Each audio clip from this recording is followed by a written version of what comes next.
Ռազմական ոստիկանության ծառայողներ են այսօր շրջում Զվարթնոց օդակայանում, արտասովոր տեսարան Հայաստան ժամանողների համար։ Լրատվամիջոցները առավոտից գրում էին, թե իրավապահները մեր երկիր ժամանող հայ տղամարդկանց հենց օդակայանում զորակոչի վարժական հավաքներին մասնակցելու ծանուցումներ են տալիս։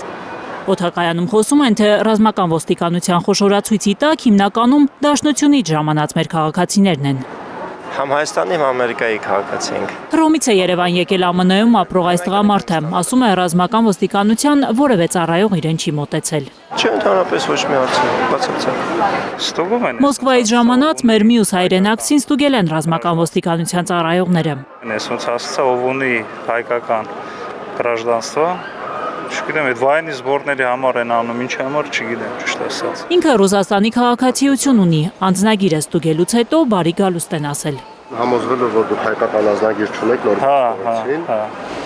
Զորակոչի վարժական հավաքներին մասնակցելու ծանուցում չի ստացել նաև մեզ հետ զրուցող այս տղամարդը, նա էլ է Ռուսաստանից եկել։ Ոչ մի տիպի առաջարկ ու ստուգում,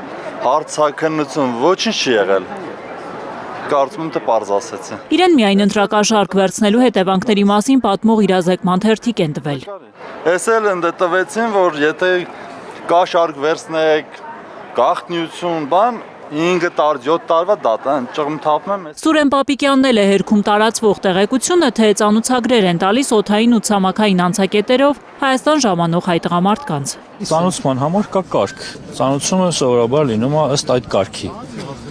Այնտեղ ծանուցում իրականացնել ֆիզիկապես